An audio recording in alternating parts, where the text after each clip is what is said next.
హనుమాను గురుదేవులు నాయద పలికిన సీతారామ కథ నే పలికద సీతారామ కథ.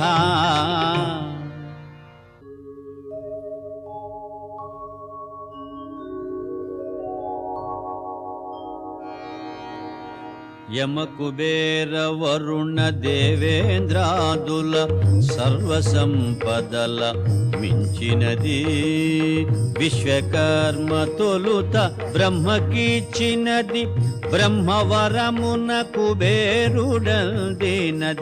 రావణుండు కుబేరుని రణమందు ఓడించి లంకకు గొని తెచ్చినది పుష్పకమను మహావిమానమది మారుతిగాంచను అచ్చరు పొందే.